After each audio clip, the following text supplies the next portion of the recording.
राधा वल्लभ श्री वृंदावन श्री वंचन। आज की कथा भगवान ने सेठानी को दर्शन दिया। कहानी बहुत ही सुंदर है, इसको अंत तक जरूर सुनिएगा। एक नगर में एक सेठ व सेठानी रहते थे और सेठानी रोज विष्णु भगवान की पूजा करती थी। सेठ को उसका पूजा करना बिल्कुल अच्छा नहीं लगता था। इसी वजह से एक दिन सेठ ने सेठानी को घर से निकाल दिया। घर से निकलने पर वो जंगल की ओर गई तो देखा चार आदमी मिट्टी खोदने का काम कर रहे थे। उसने कहा कि मुझे नौकरी पर रख लो। उन्होंने उसे रख लिया, लेकिन मिट्टी खोदने से सेठानी के हाथों में छाले पड़ गए और उसके बाल भी उड़ गए। वह आदमी कहते हैं कि बहन, लगता है तुम किसी अच्छे घर की महिला हो, तुम्हें काम करने की आदत नहीं है। तुम ये काम रहने दो और हमारे घर का काम कर दिया करो।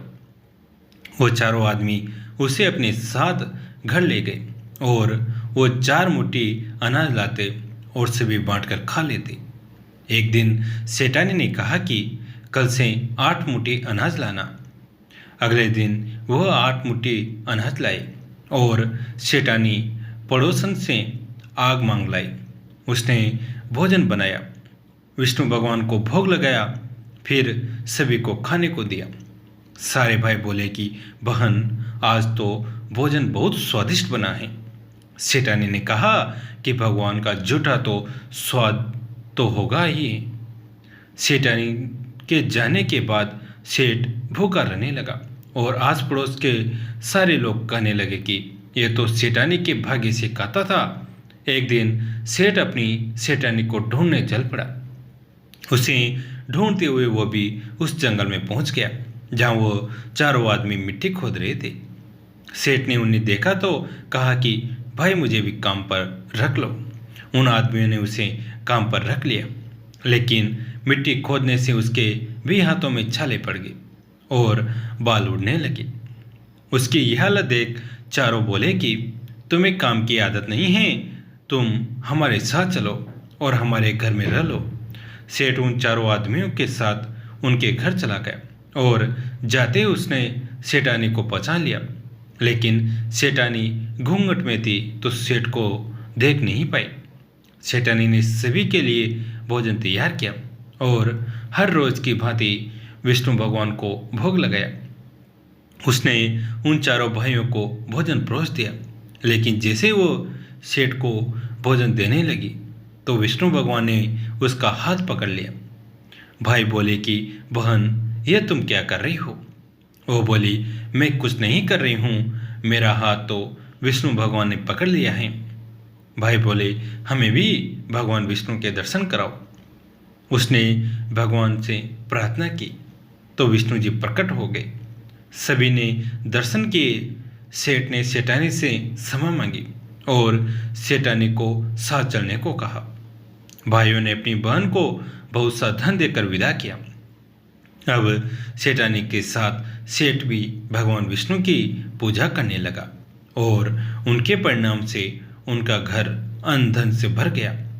इस कहानी को कहने के लिए संक्रांति से इसका आरंभ करना चाहिए और 1 साल तक इसे कहना चाहिए। उसके बाद उद्यापन कर दे।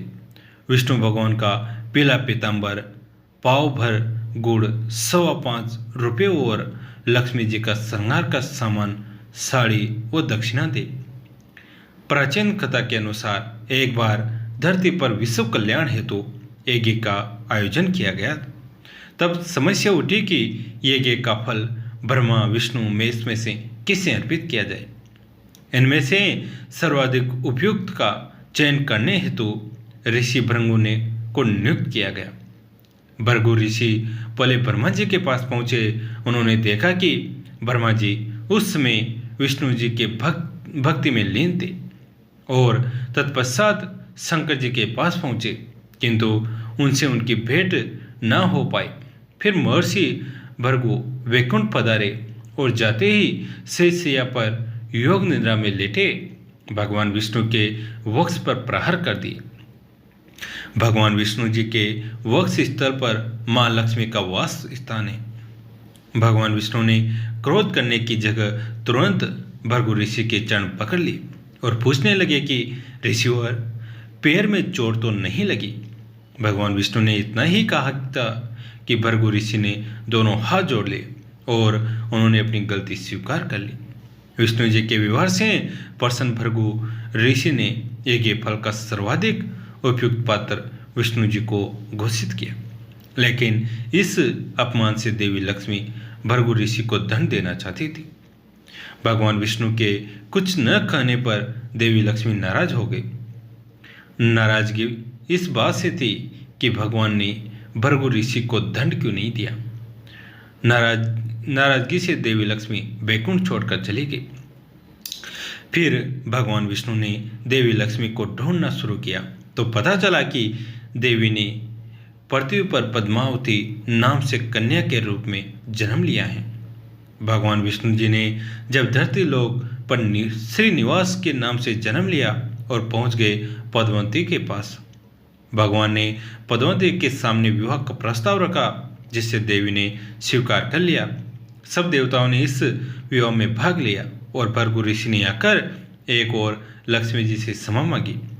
लक्ष्मी जी ने भृगु ऋषि को क्षमा कर दिया। विवाह के उपलक्ष्य में लक्ष्मी जी को भेंट करने के लिए विष्णु जी ने कुबेर से धन उधार लिया। इस कर्ज से भगवान विष्णु के वेंकटेश रूप और देवी लक्ष्मी के अंश पद्मावती ने विवाह किया। कुबेर जी से कर्ज लेते समय भगवान ने वचन दिया था कि कलयुग के अंत समय तक वो अपना सारा कर्ज चुका देंगे। कर्ज समाप्त होने तक वो ब्याज चुकाते रहेंगे। भगवान के कर्ज में डूबे होने की इस मान्यता के कारण बड़ी मात्रा में भक्त धन दौलत भेंट करते हैं। ऐसी मान्यता है कि जब भी कोई भक्त तिरुपति बालाजी के दर्शन करने जाता है और वहां जाकर कुछ चढ़ाता है तो वह न केवल अपनी श्रद्धा भक्ति और प्रार्थना प्रस्तुत करता है, अपितु तो भगवान विष्णु के ऊपर कुबेर के ऋण को चुकाने में सहायता भी करता है। जिस नगर में ये मंदिर बना है उसका नाम तिरुपति है और नगर की जिस पहाड़ी पर मंदिर बना है उसे तिरुमला कहते हैं। तिरुमला को वेंकट पहाड़ी और शेषाचलम भी कहा जाता है। एक जाट का था, एक भाट का था। दोनों दोस्त थे। जाट का चला बहन के, भाट का चला सासरे। रास्ते में कुएं की पाल पर दोनों बैठ गए। जाट का बोला नगर बसेरा कर ले। भाट का बोला कि मैं तो सासरे जा रहा हूँ, खूब खातिर होगी सो तू कर। जाट कुएं की पाल पर बैठकर पानी की घंटी और चावल का दाना लेकर नगर बसेरा करने लगा और बोला नगर बसेरा जो करे सो मल धोवे पाओ, ताता मंडा ताप सी देगी मेरी माँ ना देगी माँ सी देगी। देगा द्वारका का वासी, मीठा मीठा घास वृंदावन का वास। 5 कुल्टी 6 रास, मेरा जिबड़ो श्री कृष्ण के पास। डालो पानी हो जाए घी, जड़ से निकल जाए मेरा जी। जाट का ठकरा करके चल पड़ा। जाट के की बहन ने बुरा चावल जिमाकर खूब बातचीत की। भाट का पहुंचा तो सासरे में आग लगी पाई। बुझाते बुझाते राग उठाते उठाते हाथ भी काला मुंह भी काला। रोटी न पानी पड़ोसन आई, बोली जवाई आया है उसकी भी पूछ कर लो। सास बोली क्या करूं, मेरा तो टापड़ा फूबता सब चला गया। पड़ोसन ने एक रोटी और छाछ दी, उसने खा ली। शाम को दोनों फिर मिले। दोनों बोले क्या बात। भाट का बोला मेरी ससुराल में आग लगी पाए। बुझाते बुझाते हाथ भी काला मुंह भी काला, काला रोटी न पानी। जाट का बोला मेरी तो खूब खातिर हुई, मैंने कही थी ना नगर बसेरा कर ले। बोला आप कर ले। भाट का बोला अब भी ना करूं, तेरा मौसी है, पता नहीं रोटी दे या ना। मेरी तो माँ है, दही की चूचली चूरमा की पेड़ी धरी पर पवाएगी। बाट ने नहीं किया। जाट ने नगर बसेरा करा। नगर बसेरा जो करे सो मल धोवे पाँव, ताता मांडा ताप सी देगी मेरी माँ। माँ दे न मौसी देगा द्वारका का वासी, मीठा मीठा घास वृंदावन का वास, 5 कुल्टी छठी रास, मेरो जिबड़ो श्री कृष्ण के पास, डालो पानी हो जाए घी झट से निकल जाए मेरा जी। कर करा के चल पड़ा, घर पहुँचते ही जाट की मावसी ने बहुत लाड चाव किया। भाट का घर गया तो उनकी भैंस खो गई।